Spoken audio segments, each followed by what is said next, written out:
So Laura, you started a 7-figure business kind of by accident. Tell us about that. Well, ever since I was young, I used to love stationery products, but I never made the connection that I could actually build a business out of it until in 2020, I found out that Amazon has this print-on-demand service, Kindle, KDP. And I just looked for products that people were searching for. A manifestation journal and ADHD planner was like the thing so many people were searching for, and there was not a lot of supply. And I created some of these journals, put them up. But for me, it still felt like a new shiny object. So I didn't pay as much attention until a few months or maybe 6 weeks later, I saw I had made $1,200 in profits because the manifestation journal had sold so much, especially in the UK. I'm like, oh, I think I'm onto something. Crazy. Here. Yeah. So you just put this journal up on the platform and you forgot about it. Yeah. And then you checked, it's like $1,000. Damn. Yeah. Yeah. I told my husband, I'm like, you won't believe this. Crazy. Yeah, it was really crazy. And then it was such an important puzzle piece moment in my life for me because I realized there's really money to be made here.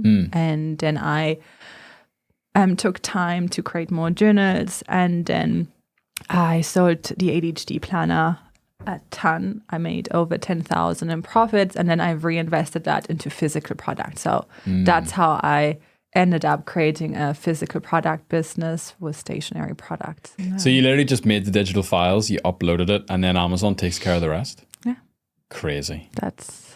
And then after you started experiencing success on that, why did you decide to start selling physical products instead of digital? Because everyone in the make money online space is like, oh yeah, digital's the way. Like they're so easy. What made you go for the physical? Because it's easy, lots of people jump on it. So there are trend waves, and as easy as it is to be somewhere, you can lose it again.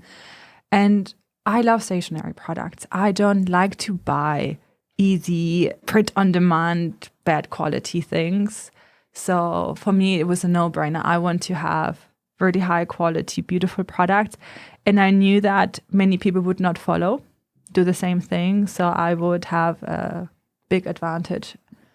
And I had already confirmed ideas. So I knew that it's not going to be much of a risk to do it. And it worked out. I grew to 7 figures in roughly 2 years with that business. And that would have not been possible with KDP. Right. KDP I capped at like 12,000 or so a month. So you saw the opportunity. You had good feedback that, hey, people actually want this. There's a demand for these types of journals. And then you also love stationery and you love the product and you love quality so much. And you move to a less competitive place by saying, I'm actually going to do the hard work of sourcing the physical products, selling a really high quality product. And then you move into kind of like a blue ocean space where you get a lot more success. Yeah. How did your mindset change whenever you now all of a sudden own this 7-figure business? And what were you doing before you became this business owner? My mindset shifted in realizing how powerful the compounding effect is, because it had been my goal to build a big business years before that. I've been reading the books, going to the seminars, buying the courses, and it didn't work out. Like I felt like, oh, why is this not working yet? And I had an Amazon FBA business in 2015-ish, 2016-ish, roughly there.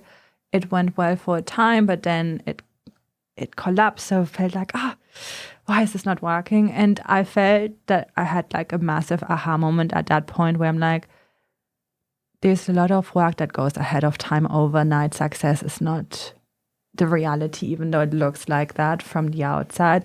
It's just all the lessons that you had to learn ahead of time, they then compound, and then you understand nuances in a different way. Yeah. That make all the difference. So I think that was a big aha, like, oh, okay, patience. Sure. So you put in all the hard work and you're stacking the compound. Was there a moment where you felt like the graph of your success just went like, zoop. Mm-hmm. What was that?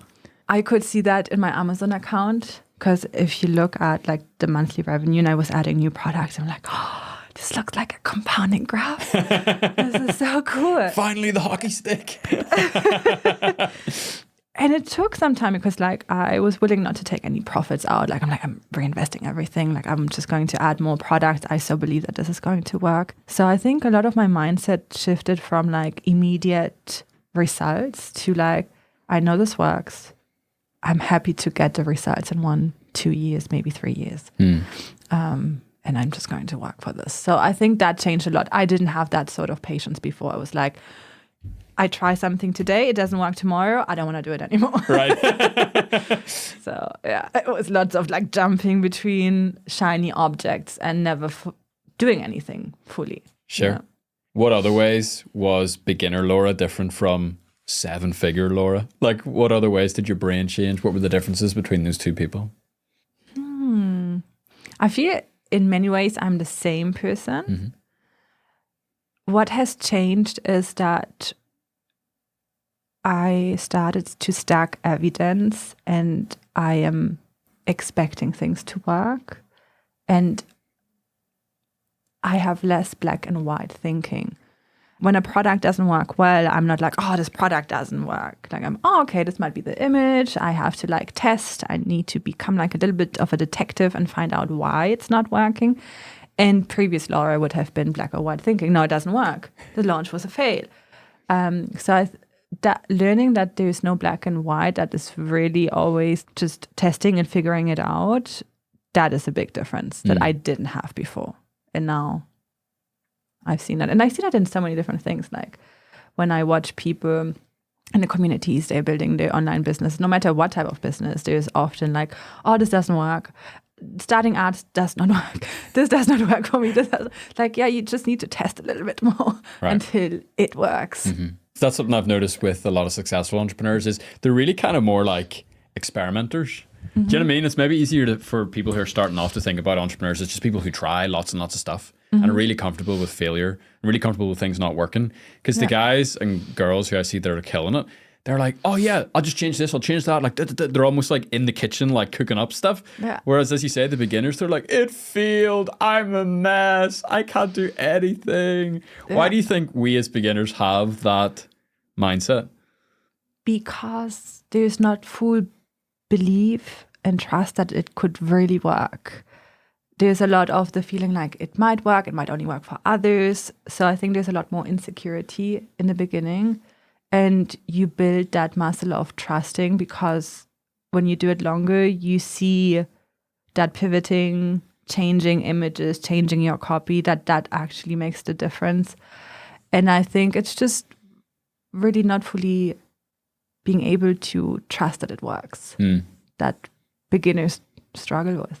I really like that phrase that you say, and I've heard you say it before on Evelyn's podcast. We say stacking the evidence. Mm-hmm. It's very powerful. Hormozy calls that proof. Yeah. Well, yeah. Yeah, it's like you build up the proof to yourself and you don't feel like an imposter because you know you're not, because there's the proof.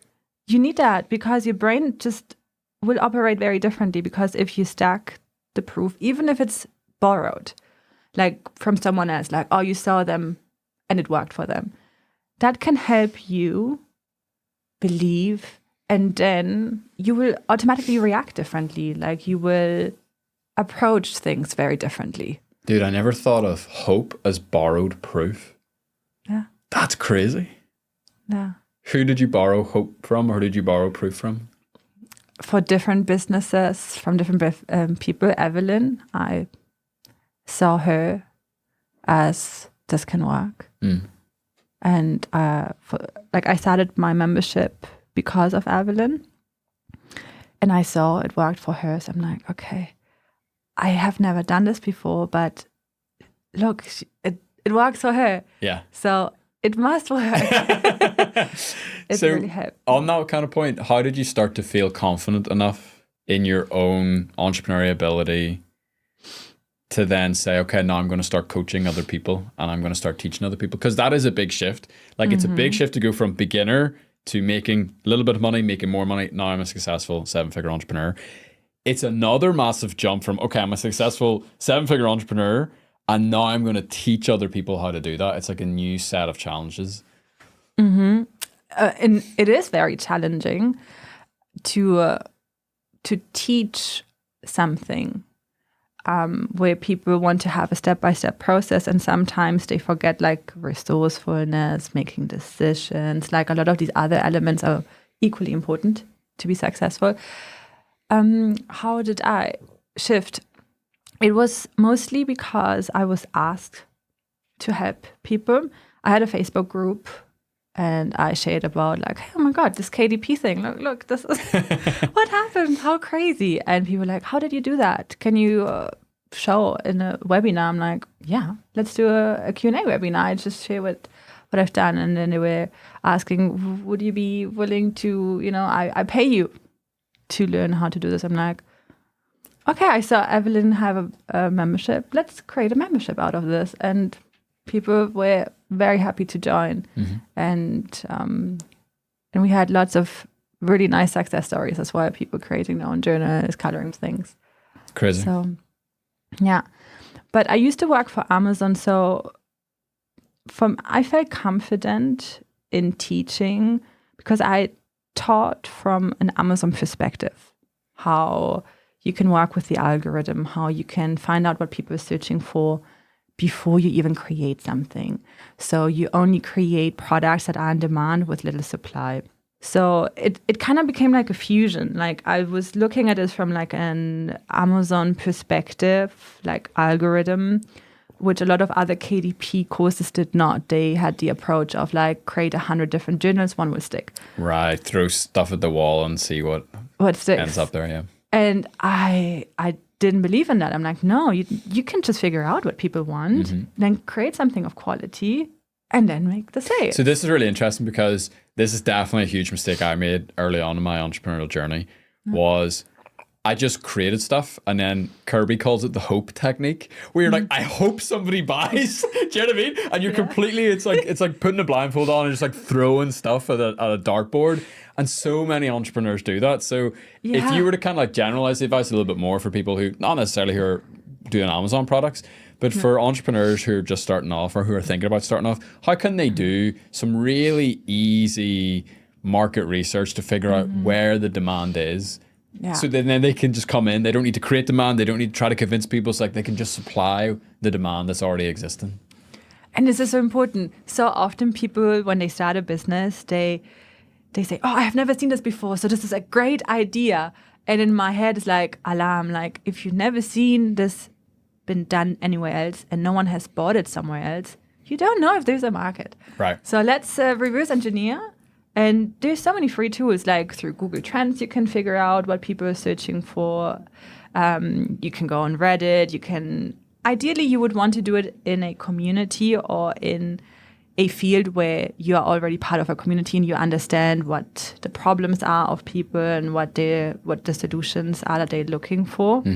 But ideally, you would want to have at least a competitor somewhere that is doing well to know, okay, there's a market. Yeah, because if there's no competitor, like you said, a lot of people are like, oh, great opportunity. And you're like, well, I mean, someone probably would try to make money in this way if they had to solve the opportunity too. Yeah. Really interesting. So Google Trends is a really big one. How else would you go about it? I would really start searching for people talking about the topic that I want to help and see how many people are talking about it and how tangible the problem is that you can solve, because sometimes it can be very vague. That makes it very hard also to solve. And really, I would probably use AI too to help me research competitors and so on and see what people are writing about. Because you had a lot of success selling journals in the ADHD niche and also the manifestation niche. Yeah. So how did you see that, there's a huge demand for journals with people who have ADHD who want some sort of a process to document and go through? I started on Amazon, so I use softwares to see how many people are searching on Amazon for certain things, and I saw the supply. But these were topics I'm personally passionate about. I have ADHD, and that's a struggle, especially, in business, being all over the place. And I wanted to have a planner for myself. So I always created products for myself. Like there were other things people were searching for, but I would not touch it because I know I don't understand the ideal customer. I wouldn't want to buy this product myself. So I only create things that I would want to have. Wow. And they're not on the market. Yeah. So you were your first customer? Yeah. So interesting, because you also loved stationery. Mm-hmm. You also loved super high quality stationery. Yeah. And then you just add the niches on top. It's like ADHD. That's a problem you have. You've been on the journey yourself. You've been looking for solutions. So you know what good tastes like. Mm-hmm. And all the time with beginners, we're always telling them, it's like, what pain have you overcome in your own life? Yeah. What skills have you learned? What little hero's journeys have you gone on? Because that's the perfect place to start, because you've so much empathy for your target market, because you've empathy with yourself naturally. Do you know what I mean? Of course. And you understand the nuances. Because if you try to do something that you're not aware what you're not aware of. And that is very difficult, because your ideal customer will spot the holes immediately and they will feel like you don't understand them. So it's better to do something not just randomly because there's like opportunity. Because if you don't match that opportunity, the opportunity anyway will not be there. Yeah. And it's so important to stay authentic to your own life journey. Yeah, and what I love about your story is it aligns very strongly with who you are and what you believe in and the things that you care about. Yeah. And a lot of people think business is this evil, soulless thing, and it can be extremely purpose-driven, extremely heartfelt. And I think we're starting to see a lot of people become entrepreneurs that maybe historically in the past wouldn't have considered it, because they're starting to see, this is actually a vehicle for me to express my purpose and make the impact that I want to make.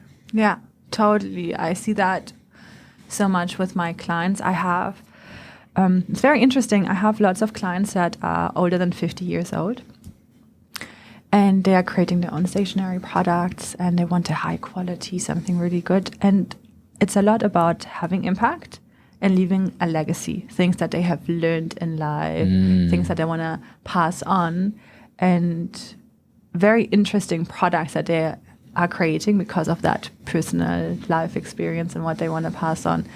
So, and they might have not thought that they want to become entrepreneurs, and then they are now. Yeah. And when you match that with some sort of data that shows you there is a demand, you've got an amazing opportunity. Yeah, demand is so important, but also look at the supply.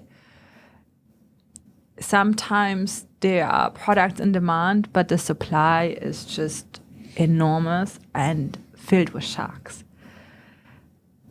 When you want to sell something on a marketplace where you're just surrounded by sharks that have $1 million budgets a month,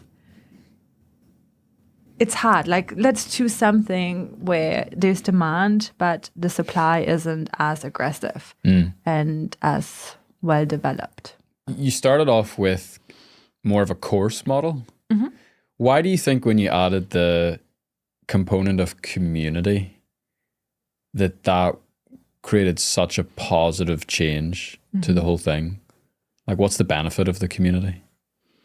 Oh, they support each other so much, and they're like deep friendships that evolved. And the delivery of what we deliver in the community is almost 80% community-led. So we have community member calls, implementation calls, coffee. They're all organized by community members. I have my coaching calls, but the calendar is full, and it's the community. They're creating their own calls. They're so close. Like, there was one community member, she was gone for 5 days and she was missed. And it's like, hey, I'm back. And like, oh, I was wondering where you were. Like, they are so close. And it's so nice for me as well, because I get to meet them more on a personal level. Mm-hmm. I get to understand context to their lives. And then it helps also with creating new content and supporting them. Yeah. So it's been amazing. Yeah. So your job isn't to be the guru and guide everybody, step by step through everything. You host the party, you start the conversations, and then the community does a lot of the work. Yeah, a lot, because a lot of it is implementation. So they have the course, we also have calls with manufacturers, so they come in and help. But then often it's just implementing and getting the things done. And I think the reason we have a higher success rate than other is because there's so much focus on implementation and co-working sessions and working together on it. Doing it together. Yeah. It's powerful. Accountability makes a big difference. Yeah, because the old system would be I would sit down with my laptop, I would open it up, and it would be Laura talking to me for 20 minutes in a module. And then I would be by myself, totally isolated, and I would go and I would do my work. And then if I was really stuck, I would like try to send you an email, and you have thousands of people sending you an email, so you don't have the ability to get back to me, or I need to pay some sort of crazy high ticket coaching to get access to you. Yeah. Whereas if I get stuck, I can just turn to Sally and Sarah and Bobby and Jimmy and all these other people who are on the same journey with me inside the community, and we can go and do it together. It's so powerful. And it's a lot more human. So, yes. And in the communities also, you have at some point like these really high achievers, the star pupils. Yeah, the star pupils. Yes. And they already are ahead 10 steps than those that are beginning. And they can really help. And sometimes I find they can help them better than I can. Right. Because they're so much closer to their experience. So they're like, yeah, I just got my first sample. This is what I looked at. And sometimes I noticed that because I already had hundreds of samples, maybe I'm not aware of how it feels. You know too much. Yeah, sometimes. You're too much of an expert. Like the more successful you become, the more disconnected you are from that beginner. Yeah. And you forget how stressful it is and how scared you are to do a really simple task that now you as a pro, you're just like bam, bam, bam, bam, bam. So it's the fact that you have multiple people at multiple stages of the journey. Chef's kiss. It helps so much. And I'm so happy that that is now possible and so easy with Skool and not as distracting. Facebook was very distracting. All the memes and celebrity. Like I got hooked reading comments. I'm like, oh, what am I doing now? I'm like, 30 minutes have passed and I was not really working. I was just like reading some random stuff that I didn't even care about. Absolutely. Yeah, I saw something in the Skool community the other day, and they said something like, social media is like standing in the middle of Times Square. And it's just so many things trying to get your attention. You see all the billboards and people are coming up to you, and you're over here trying to do your homework. You know what I mean? You're here trying to like do the stuff that you're in the school for. You're trying to build your stationery business or whatever it is. Yeah.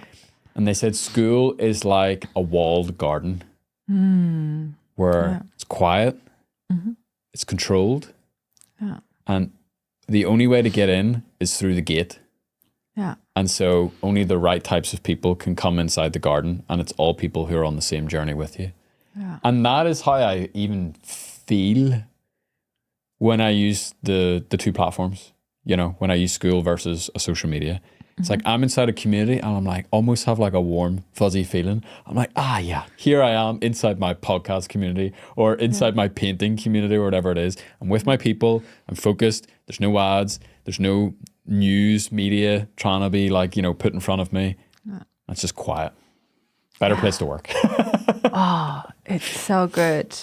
Especially like I get so easily distracted anyway. Like, and I love that. And I love going into other communities where, like-minded people in there, you communicate with them, but you stay on your mission. Like you're not suddenly talking about Selena Gomez, right? So it's good. I like that. That's awesome. Yeah, Nav, who's a big part of the Skool community, she said every single community is like its own mini planet. And you go there and you just experience different things, different people, different culture, different vibes, different energies, different content. And I think that's really true. Zeitgeist. German word. You just said it. What does it mean? Time ghost? Yeah. It's almost, I don't know if there's no English word for it. I think. We say zeitgeist. Yes. It means that anytime throughout time, there's always like certain trends and movements and shifts. And you can feel the zeitgeist changing. Like right now with Skool, there's like this influx and lots of people coming in. Lots of bigger membership owners that used to do it differently are coming now in Skool.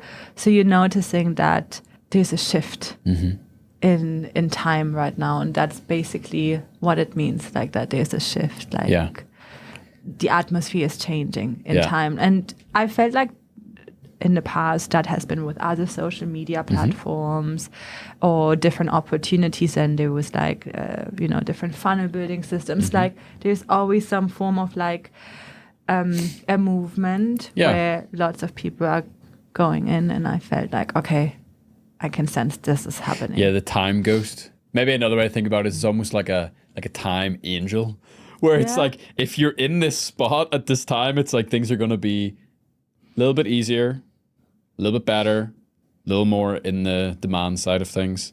Yeah. So when you look at, even in this conversation and the conversation we had in the mansion and the Uber and everything, it's clear to me that you're not just here just to win the Skool games and then disappear.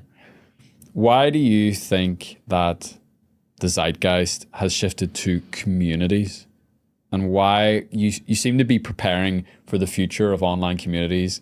Getting in early is the type of language I hear you using. Why do you think it's shifted to this, and where do you see it going in the next couple of years? I think people are craving connection, and not just random connection, but with people that are interested in similar things, hobbies, professions, whatever it is. And I can see that within my own community. I can see how I'm craving that myself more as well. And I mean, it's an assumption for now, but I have the theory that this is really going to become stronger and stronger and stronger in the next few years. And yeah, I'm like all in on Skool. And like my goal is to at some point be in the leaderboard, like all-time leaderboard, but I'm taking it step by step. Yeah, I look at you and I'm like, I can already see your 100K months. Yeah, do you know what I mean? And I see how you're just slowly, just like you've always done. I'm working myself there, and then the compounding will happen. I trust it will happen, and that I will find my way even through my chaotic ways, or, through messy action, inspired action, and taking it seriously, but at the same time not too seriously, where I'm pressuring myself like, oh, I need the crown right now. I need to get to the next point. I'm going to give myself the time, and I want to do it properly, and don't want to see as much massive fluctuations in my monthly recurring revenue, because I know that I wouldn't handle that as well. Sure. And yeah, just that's what I'm committed to doing. Final question. Messy action. Why is that the secret that most beginners need to implement? Speed is important, and you can only be fast if you're fine with messy action. And like, I've been around lots of people who've done very well now as well. Like, the community comes together. You kind of know people then, and then you see lots of the people that do very well, they're very fine with messy action. B- work, just like getting it out there, because speed, momentum is a lot more important than perfection. And also you, as we were saying earlier, you're like you're experimenting, right? Like a little scientist. If you take too long for your first test, it's going to be very hard to make the changes. When you do messy action, you can adjust, and then you're adjusting so quickly that by the time 3 months have passed, you already are on version 20, while the first person who's maybe taken 3 months, they're still on version 1. And it's important to be able to change to version 20, because only through like the nuances, through the like small shifts, that when you like get that sweet spot at some point. And that's important. Yeah. So messy action, you gotta be fine with it. And I think a lot of beginners, they don't feel fine with messy action because they feel like it makes them look unprofessional. It brings out lots of insecurities, because often at the beginning you're already insecure, right? Because it's all new. So you don't want to seem like you're doing it now messy on top of that. But it's so important to do it. And I find through messy action, there's lots of authenticity that you can communicate through to your members, because you're not pretending like, hey, I'm already the expert in everything. I can do everything so good. Like, no, I'm just figuring it out myself. You can come on a journey with me. You see the ups and downs. You see all the messiness as well. And that's the reality behind the scenes for most businesses, I would assume. Yeah, and I think whenever you do it in a community environment, it creates a very important and very impactful style of authentic leadership, where the way that you lead as a community owner, when it's messy and you're running experiments and you say, hey, that didn't work, let's try something else, it actually gives other people that mindset. And it allows them to borrow hope from you and say, oh, well, if Laura's doing it messy, if Matt's doing it messy, if Sam, the founder of Skool, is okay with messy action, then it's okay for my community too. And then they can get to experiment 100 much faster. Yeah. And that's ultimately how you succeed. Yeah, so important. You need to like get that speed in and just experiment and try it all. And that's how you get there.